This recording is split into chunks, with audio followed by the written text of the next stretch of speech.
Il y a une vérité que peu osent accepter. Tu ne peux pas gagner une bataille contre un narcissique en te battant sur son terrain. Tu ne peux pas discuter avec lui. Tu ne peux pas lui faire comprendre quoi que ce soit. Pourquoi? Parce que son jeu ne concerne ni la logique ni la justice. Il s'agit de contrôle. Mais ce que tu peux faire, ce qui le détruit vraiment, c'est quelque chose de beaucoup plus simple et dévastateur. Arrêtez de jouer. Les narcissiques vivent du pouvoir qu'ils ont sur toi, du chaos qu'ils peuvent semer dans ton esprit, de l'énergie qu'ils drainent chaque fois qu'ils te font réagir. Mais lorsque tu cesses de répondre, lorsque tu commences à agir indépendamment, lorsque tu deviens émotionnellement inaccessible, c'est alors que tout leur monde s'effondre. Et le meilleur de tout, c'est que souvent, tu ne te rends même pas compte que tu l'as déjà vaincu. Aujourd'hui, nous allons parler de ces signes, de ces moments où, sans t'en rendre compte, tu as arraché le contrôle à ce narcissique qui pensait pouvoir te manipuler pour toujours. Et nous le ferons avec des principes stoïciens, avec des stratégies qui non seulement te libèrent du narcissique, mais qui te renforcent également pour que tu ne retombes jamais dans le même jeu. Parce qu'au final, la vraie victoire n'est pas de le voir vaincu, c'est de te voir toi-même plus fort que jamais. 1. Il était le maître de l'histoire. Jusqu'à ce que tu réécrives la fin. Les narcissiques ne sont pas des personnes manipulées en solo. Ils manipulent la réalité. Ils ne voient pas le monde tel qu'il est, mais comme il doit être pour maintenir leur pouvoir. Tout est un récit soigneusement conçu où ils sont les protagonistes indiscutables et les autres ne sont que des personnages secondaires qui gravitent autour d'eux. Ils ne cherchent pas des relations, ils cherchent un public. Ils n'établissent pas de liens, ils établissent des dominations. Ils n'aiment pas, ils contrôlent. Si tu as déjà été sous le contrôle d'un narcissique, tu sais exactement ce que c'est que de vivre dans une histoire que tu n'as pas écrite. Dans sa version des faits, c'est lui qui t'a aidé quand personne d'autre ne l'a fait, qui t'a façonné, qui t'a rendu fort, qui t'a tout appris ce que tu es censé savoir. Mais surtout, dans son histoire, il a toujours été le héros incompris et toi l'ingrat qui n'a jamais su apprécier son sacrifice. Chaque fois que tu essayais de fixer des limites, chaque fois que tu voulais t'éloigner, il réécrivait les faits en sa faveur. Après tout ce qu'il a fait pour toi, c'est ainsi que tu le remerciais. Tout ce qu'il disait et faisait était pour ton bien.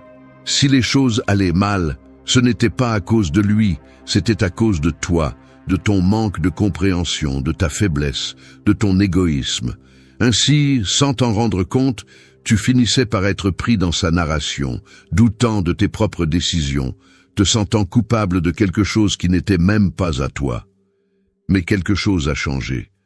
Ce n'était pas soudain, c'était un processus lent, presque imperceptible au début. Un jour, tu as cessé d'accepter ses paroles comme des vérités absolues.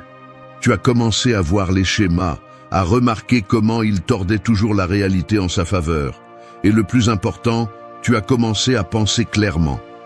Le pouvoir du narcissique ne réside pas dans ce qu'il dit ou fait, mais dans ce qu'il réussit à te faire croire.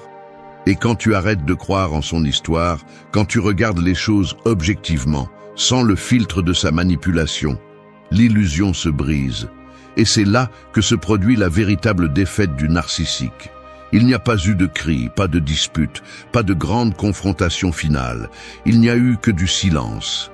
Indifférence, une perte absolue de pouvoir.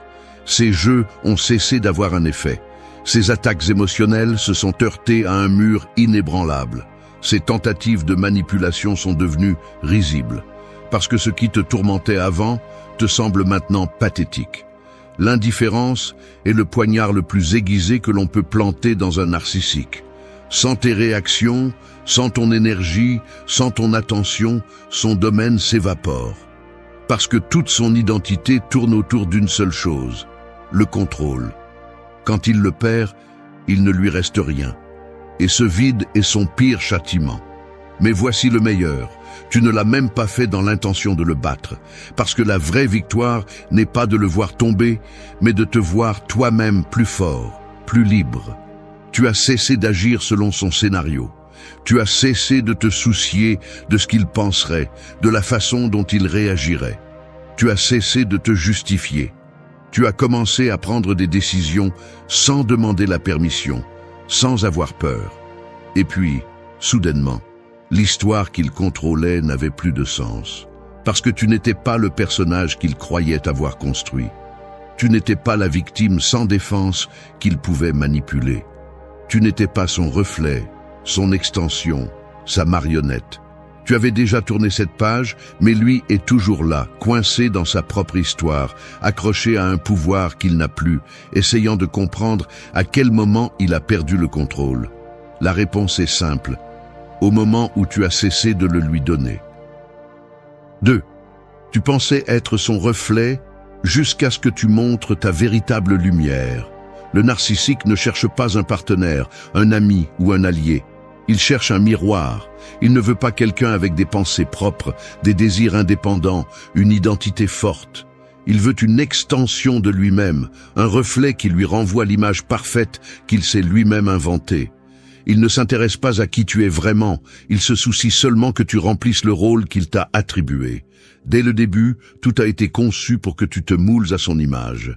S'il te complimentait, c'était parce que tu respectais son récit. S'il te punissait avec indifférence, c'était parce que tu avais osé sortir du scénario. Peu importe combien tu t'efforçais, le script changeait toujours selon sa convenance. Avec le temps, sans même t'en rendre compte, tu as commencé à te rétrécir. Tu as cessé d'exprimer des opinions fortes, de prendre des décisions sans peur, d'agir par instinct. Tu es devenu quelqu'un qui pesait chaque mot, chaque action, chaque émotion, pour ne pas déranger le narcissique. Et c'est là qu'il a perdu. Parce que personne ne peut vivre ainsi pour toujours. La nature humaine est faite pour s'élargir, pour grandir, pour évoluer. Et tôt ou tard, la lumière que tu avais cachée en toi a commencé à briller de nouveau. Ce n'était pas quelque chose de planifié, ce n'était pas une grande déclaration d'indépendance. C'était quelque chose de subtil, au début, presque imperceptible. Peut-être que c'est toi qui as commencé à faire de petites choses sans le consulter. Tu as pris une décision sans attendre son approbation. Tu es allé quelque part sans le prévenir. Tu as donné ton opinion sans la modérer. Tu as ri de quelque chose sans vérifier s'il le trouvait drôle. Des détails insignifiants pour n'importe qui d'autre, mais une catastrophe pour un narcissique. Parce qu'il ne supportait pas de te voir agir sans demander la permission. Le narcissique a commencé à le remarquer. Au début, il a essayé de l'ignorer, comme si c'était quelque chose de passager. Ensuite, quand il s'est rendu compte que c'était réel, il a essayé de te faire reculer. Les jeux émotionnels sont revenus, les manipulations déguisées en préoccupation, les commentaires subtils conçus pour semer le doute dans ton esprit. Mais c'était déjà trop tard. Ce qui avait changé en toi était irréversible. Tu n'étais plus sur la même longueur d'onde. Ce qui te blessait avant, maintenant tu t'en fichais. Ce qui te faisait douter avant, maintenant te semblait ridicule. L'image déformée de toi-même qu'il avait construite n'avait plus aucun poids. Le deuxième signe de sa défaite a été son désespoir. Il a tout essayé. Il a essayé de te manipuler avec des flatteries, puis avec des menaces, puis avec de la culpabilité. Parce que le narcissique, quand il sent qu'il perd le contrôle, change de masque dans une tentative désespérée de reprendre le dessus. Mais cette fois, aucun masque n'a fonctionné. Parce que tu n'étais plus dans son jeu. Et voici la vérité qu'il n'admettra jamais. Tu n'as jamais été son reflet. Tu n'as jamais été une extension de son ego. Tu as toujours été toi-même, seulement il s'est chargé de t'aveugler, de te faire douter, de te faire oublier ta propre valeur. Mais maintenant tu te souviens, maintenant tu marches avec assurance, maintenant tu parles avec confiance, maintenant tes décisions ne sont plus filtrées par son approbation. Tu ne t'excuses plus pour exister, tu ne te plies plus à son contrôle, et il le sait. Il n'y a rien de plus dévastateur pour un narcissique que de voir quelqu'un qu'il croyait être à lui, quelqu'un qu'il a modelé à sa convenance, quelqu'un qu'il croyait avoir soumis, soudainement devenir une force impossible à contrôler. Tu n'as pas eu à te battre, tu n'as pas eu à crier, tu n'as pas eu à lui prouver quoi que ce soit. Tu as juste laissé ta lumière briller, et cela a suffi pour le rendre aveugle. 3. Tu vivais dans son ombre, maintenant tu brilles trop pour lui. Certains liens ne sont pas construits avec amour ni respect, mais avec un déséquilibre de pouvoir. L'un grandit et l'autre rétrécit. L'un brille et l'autre se nourrit de cette lumière. Quelqu'un t'a convaincu petit à petit que tu devais occuper moins d'espace, que tu devais demander la permission d'exister, que c'était plus sûr d'être petit, silencieux, invisible. Ce n'était pas quelque chose d'immédiat. C'était un processus lent, presque imperceptible. Au début, tu étais libre. Tu avais tes propres pensées, ambitions, des idées qui te faisaient te sentir vivant. Mais avec le temps, chacune de ces choses a été mise en doute, minimisée ou ridiculisée. Les commentaires subtils déguisés en conseils, l'indifférence face à tes réussites, le sentiment que, si tu te démarquais trop, quelque chose de mauvais arriverait. C'est ainsi que les ombres deviennent une cage. Pas une que tu peux voir ou toucher, mais une qui habite dans l'esprit. Tu as arrêté de chercher la reconnaissance parce que, d'une certaine manière, tu as appris que c'était dangereux. Tu as appris à mesurer tes mots, à contrôler ton enthousiasme, à te faire petit dans ton propre monde. Et le pire, c'est que tu ne t'en es même pas rendu compte. Mais personne ne peut vivre éteint pour toujours. Peut-être qu'il n'y a pas eu un grand moment de révélation, mais un réveil silencieux. Un jour, tu as fait quelque chose sans trop y penser, sans te demander si c'était bien ou mal. Parle avec confiance. Tu as donné une opinion sans censure. Tu as osé faire quelque chose juste pour le plaisir de le faire. Ce n'était pas prévu, ça s'est juste passé. Et à cet instant, quelque chose en toi s'est rallumé. La réaction a été immédiate. D'abord l'incrédulité. Ensuite, les petites épreuves pour te faire reculer. Le commentaire sarcastique, la moquerie déguisée en blague, l'indifférence soudaine face à ton bonheur. Mais ce qui t'aurait fait douter avant te semblait maintenant sans importance. Tu ne t'es pas donné la peine de te justifier ni de chercher l'approbation. Pour la première fois, il n'y avait pas de peur. Et c'est là que tout a changé. Parce qu'une fois que la lumière commence à grandir, l'ombre s'affaiblit. Peu importe combien ils essaient, ils ne peuvent pas te renfermer à nouveau dans un espace que tu as déjà dépassé. Le premier signe que quelque chose s'est brisé a été son inconfort. Tu ne réagissais plus comme avant, tu n'étais plus prévisible. Il essayait de te faire douter, mais ses mots ont perdu leur effet.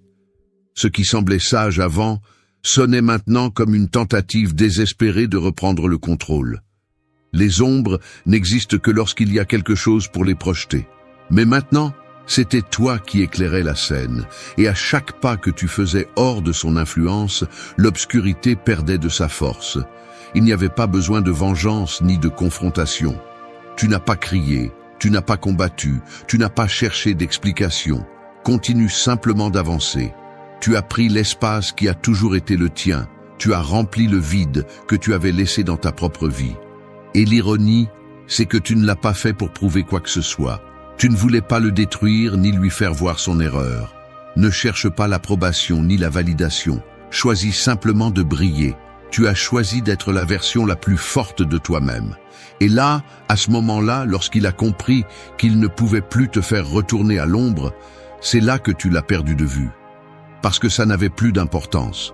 Parce qu'au final, ça n'a jamais été à propos de lui. C'était à propos de toi, de récupérer ce qui a toujours été à toi. Tu brilles trop maintenant. Et dans ce nouveau monde, l'ombre qui t'a autrefois retenu n'a plus sa place. 4. Tu n'as plus besoin d'un masque, parce que tu as perdu l'intérêt de voir son visage. La tromperie ne fonctionne que lorsqu'il y a quelqu'un prêt à y croire. Le masque n'a de pouvoir que lorsqu'il y a des yeux pour le regarder et accepter son déguisement. Pendant longtemps, tu as mis toute ton énergie à essayer de comprendre ce qui se cachait derrière.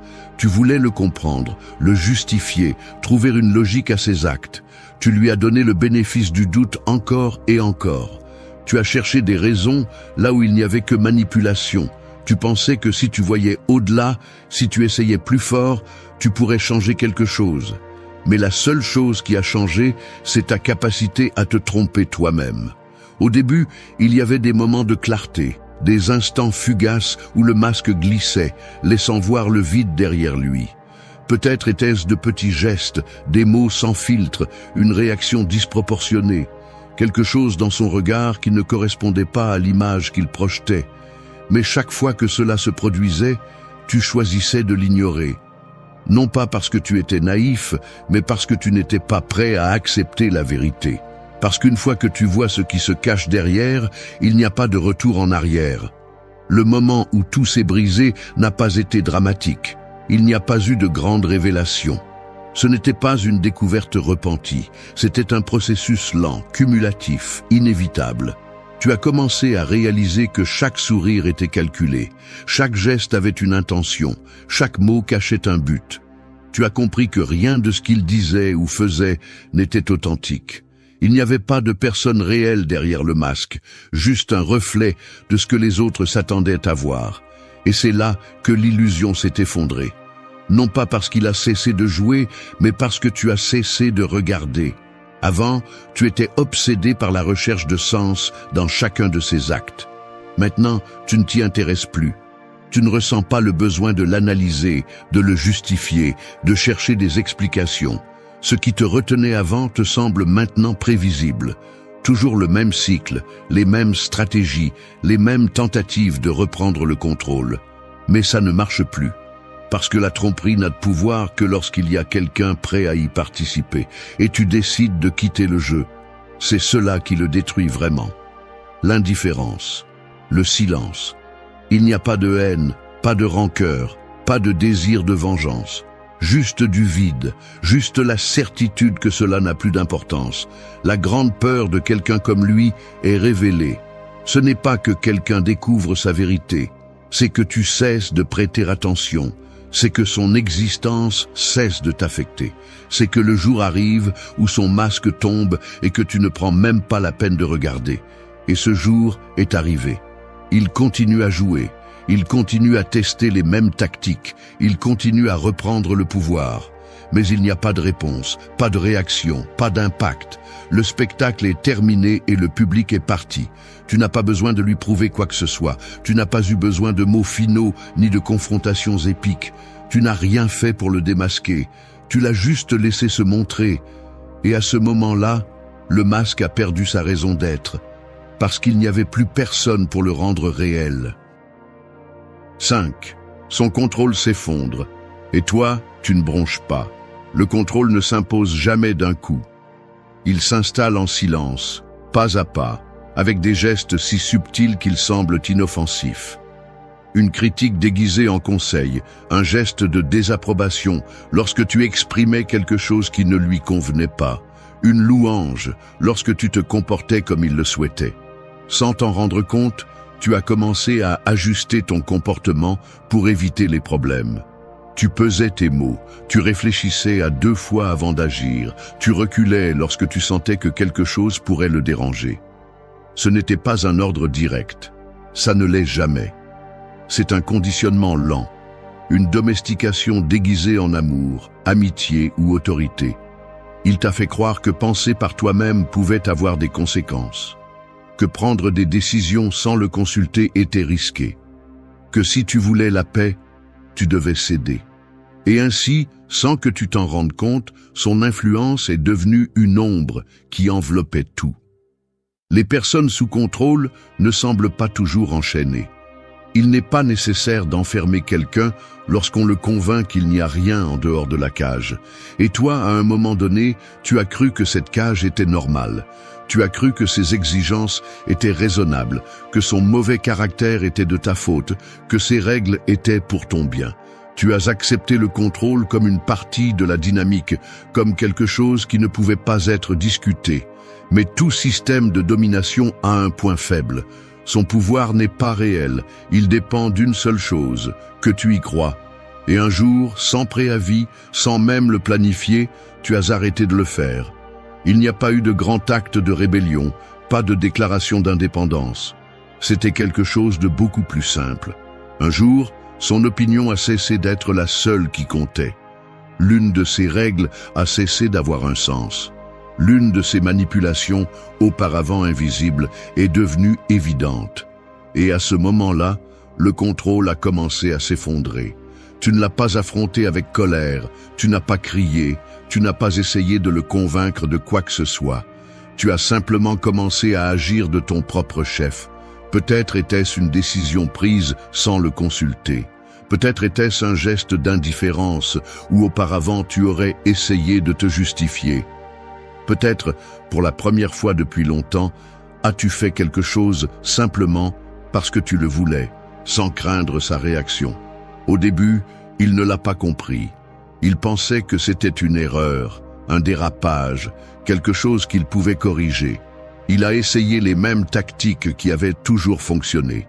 Il a essayé de te faire sentir coupable, il a essayé de te provoquer, il a essayé de réécrire l'histoire pour que tu te sentes coupable. Mais cette fois, rien de tout cela n'a fonctionné. Ce n'était pas que tu te battais, ce n'était pas que tu voulais lui faire du mal. Simplement, son influence n'avait plus d'effet. Les mots qui auparavant t'auraient détruit te semblaient maintenant vides. Les jeux mentaux qui auparavant te confondaient étaient maintenant si évidents qu'ils en devenaient ridicules. Ce qui auparavant te faisait douter te faisait maintenant rire. Et c'est là que tout s'est brisé. Car un manipulateur sans contrôle n'est rien. Son pouvoir reposait sur l'idée que tu avais besoin de lui, que ses mots avaient du poids, que sa présence dans ta vie était essentielle. Mais la réalité est devenue indéniable. Tu n'avais pas besoin de lui. Tu n'en as jamais eu besoin. Il n'y a pas eu de grande bataille finale. Il n'y a pas eu de confrontation épique. Il n'y a pas eu de clôture avec des discours mémorables. Il n'y a eu que du silence. Il criait dans sa tête, cherchant n'importe quelle façon de récupérer son pouvoir. Mais toi, tu continues simplement d'avancer. C'était le coup le plus dévastateur. Pas que tu l'aies démasqué, pas que tu l'aies exposé, pas que tu l'aies détruit, mais que tu l'aies laissé derrière toi sans regarder en arrière, comme s'il n'avait jamais été si important, comme si son contrôle, qui semblait autrefois absolu, n'avait jamais été réel, et cette vérité lui pèse plus que tout autre. 6. Ton silence le fait crier à l'intérieur. Le bruit est tout pour lui. Son pouvoir ne se mesure pas en force, il se mesure en réaction. Chaque mot que tu lui adresses, chaque explication que tu lui donnes, chaque fois que tu essaies de te défendre ou de te justifier, alimente son contrôle. Pour quelqu'un comme lui, la pire punition n'est pas la haine ni la confrontation. C'est le vide.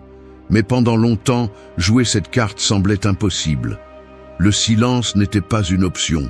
Quand il t'attaquait avec des mots déguisés en préoccupation, tu répondais par des explications. Quand il te blâmait pour ses problèmes, tu essayais de raisonner. Quand il manipulait la situation, tu cherchais à la clarifier. Tu croyais que si tu trouvais les mots justes, si tu disais les choses de la bonne manière, si tu arrivais à te faire comprendre, tout changerait.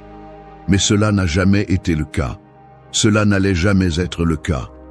Parce qu'il ne s'agissait pas de comprendre, il s'agissait de contrôler, de te garder dans son jeu, de te faire sentir que tu lui devais quelque chose, qu'il y avait un fil invisible qui te liait à lui, que peu importe combien tu essayais de t'éloigner, tu devrais toujours répondre, mais tout a changé quand tu as compris qu'il n'y avait rien à expliquer. Le jour où tu as arrêté de te justifier, où ces provocations ont cessé de te causer de l'anxiété, où ces demandes d'attention ont rencontré un mur d'indifférence, le jeu s'est terminé. Sa domination n'a pas chuté avec des cris, ni avec des menaces, ni avec une confrontation finale, mais avec le silence le plus pur et le plus impénétrable. Et c'est là que le désespoir le consume, parce que chaque fois qu'il te manipulait, chaque fois qu'il tordait la réalité, chaque fois qu'il déformait les faits, il obtenait toujours ce qu'il cherchait, une réaction. Mais maintenant, la réponse n'arrive pas, et il ne peut pas le supporter. Il ne comprend pas comment quelqu'un qui était si facile à manipuler ne montre maintenant plus le moindre intérêt. Au début, il essaie de jouer avec l'évident. Il utilise la culpabilité, il utilise la nostalgie, il utilise les souvenirs qui t'ont fait douter à un moment donné. Quand cela échoue, il recourt à l'agression, à la moquerie, aux provocations conçues pour te faire exploser. Et quand rien de tout cela ne fonctionne, il reste seul. Parce que sans ta réponse, sans ton énergie, sans ton attention, il ne lui reste rien. C'est l'ironie. Il a toujours cru que son pouvoir résidait dans ses mots, dans son charisme, dans sa capacité à manipuler. Mais la vérité est que son pouvoir n'existait que parce que tu le permettais.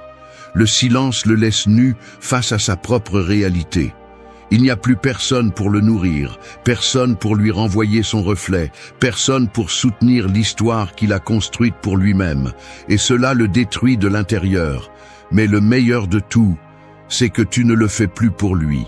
Ce n'est pas une stratégie, ce n'est pas une vengeance, ce n'est pas une tentative de le faire payer pour tout le mal qu'il a fait. C'est simplement que tu n'as plus rien à dire, parce que la vérité n'a pas besoin d'explication, parce que la paix n'a pas besoin de témoins, parce que le silence n'est pas une tactique, c'est le résultat de l'avoir complètement surmonté. Et ça, c'est ce qui lui fait le plus mal. 7. Tu n'as pas crié, tu n'as pas combattu, et pourtant tu l'as vaincu. Les films nous apprennent que les grandes batailles sont gagnées avec des discours percutants, avec un dernier affrontement où le héros vainc le méchant avec une vérité écrasante. Mais la vie réelle ne fonctionne pas ainsi. Dans la vie réelle, les défaites les plus dévastatrices ne viennent pas avec des cris ni avec la guerre. Elles viennent avec le silence absolu de celui qui n'a plus besoin de prouver quoi que ce soit. Pendant longtemps, tu as cru que pour te libérer, tu avais besoin d'une confrontation. Tu pensais qu'il y avait quelque chose que tu devais dire, une vérité que tu devais crier, un combat final que tu devais gagner pour fermer le cycle. Tu as passé des nuits à imaginer ce que tu dirais, à répéter les mots qui finiraient par le faire comprendre, qui le feraient se repentir, qui le feraient ressentir au moins une fraction de ce qu'il t'a fait subir. Mais chaque fois que tu as essayé, tu t'es rendu compte de la même chose. Cela ne servait à rien. Il n'était pas intéressé par la vérité. Il ne l'a jamais été. Il ne se souciait pas de te comprendre, de t'écouter, d'arriver à un point médian. Chaque mot que tu lui adressais, chaque effort pour raisonner avec lui, n'était qu'une autre occasion pour lui de s'impliquer dans son jeu. Peu importe si tu étais en colère, si tu étais pressé, si tu étais blessé. La seule chose qui comptait pour lui, c'est que tu étais toujours là. Parce que tant que tu réagissais, tant que tu ressentais le besoin de t'expliquer, de le convaincre, de lui faire voir ce qu'il a fait, il avait encore le contrôle. Mais un jour, quelque chose de différent s'est produit. Il n'y a pas eu de grande décision, il n'y a pas eu de moment de révélation dramatique. Simplement, quelque chose en toi s'est brisé, d'une manière qui ne pouvait plus être réparée. Tu as arrêté de chercher des réponses. Tu as arrêté d'attendre une conclusion. Tu as arrêté d'avoir besoin qu'il comprenne quoi que ce soit. Et c'est là que tout a changé. Le premier signe que quelque chose échappait à son contrôle a été le vide. Il a essayé de te provoquer avec les mêmes stratégies que d'habitude, mais cette fois, tu n'as pas mordu à l'hameçon. Il a lancé des commentaires conçus pour te faire réagir, mais il ne t'affectait plus. Il a essayé de t'entraîner dans la même vieille discussion, mais tu n'es pas entré dans son labyrinthe. Au début, j'ai pensé que c'était une phase, que tu attendais le bon moment pour exploser, pour retomber dans le même cycle.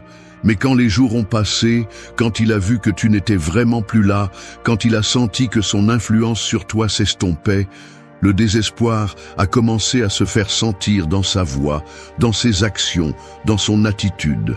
Parce qu'il n'a jamais pensé que la guerre se terminerait ainsi. Il n'y a pas eu de victoire bruyante, il n'y a pas eu de coup final, il n'y a pas eu de dernier mot pour sceller sa défaite. Ce qu'il y a eu, c'était quelque chose de bien pire. Un jour, tu t'es réveillé et tu ne pensais plus à lui. Un jour, tu as fait quelque chose juste pour toi, sans te souvenir de sa réaction. Un jour, tu as réalisé que le poids sur ta poitrine n'était plus là. Et c'est là que l'histoire a changé. Parce qu'il avait cru que tu serais toujours pris au piège, que son ombre te suivrait toujours, que sa voix serait toujours dans ta tête. Mais sans haine, sans revanche, sans même essayer, tu l'as effacé de ton histoire. Non pas parce que tu as oublié, mais parce que tu as cessé de t'en soucier.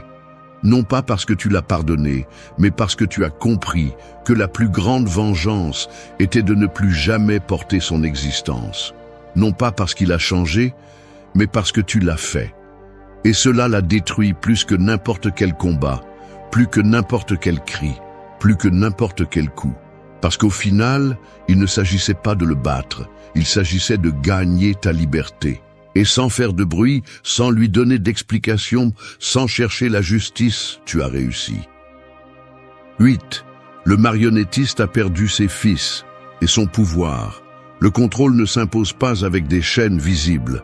Tu n'as pas besoin de barreaux de fer pour garder quelqu'un emprisonné lorsque les fils invisibles de la manipulation sont suffisamment forts. Il te tenait avec la culpabilité, avec le doute, avec la peur de le perdre. Il manipulait les fils avec précision. Un éloge au bon moment, une punition déguisée en indifférence, un sourire qui te faisait oublier la dernière blessure. Et ainsi, sans que tu t'en rendes compte, tu es devenu sa marionnette. Au début, tu ne l'as même pas remis en question. Tu pensais que c'était normal. Tu pensais que le problème venait de toi, que tu exagérais peut-être, que si tu étais simplement plus patient, plus compréhensif, plus fort, les choses seraient différentes. Tu as accepté les règles du jeu sans savoir qu'elles étaient conçues pour que tu ne gagnes jamais. Mais quelque chose a changé.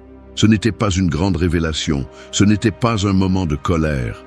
C'était plutôt une fatigue, une lassitude profonde de toujours vivre en fonction de quelqu'un d'autre. Tu as commencé à voir les schémas, à remarquer que chacune de ces actions avait un but, que chaque mot était calculé pour te garder emprisonné.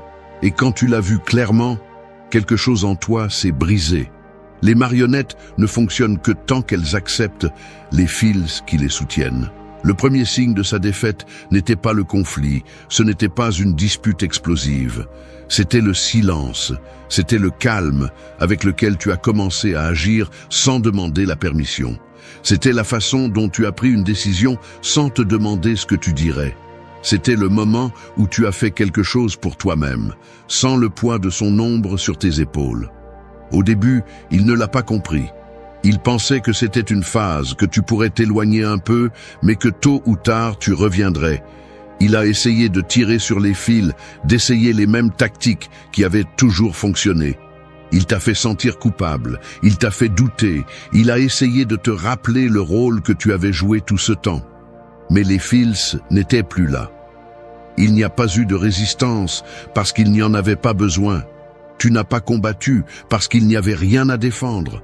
Tu as simplement continué, avec une liberté si silencieuse, si naturelle, qu'il n'a même pas réalisé que son pouvoir s'était évaporé jusqu'à ce qu'il soit trop tard. Et puis est venu le vide. Parce que quelqu'un qui se définit par le contrôle ne sait pas qui il est sans lui.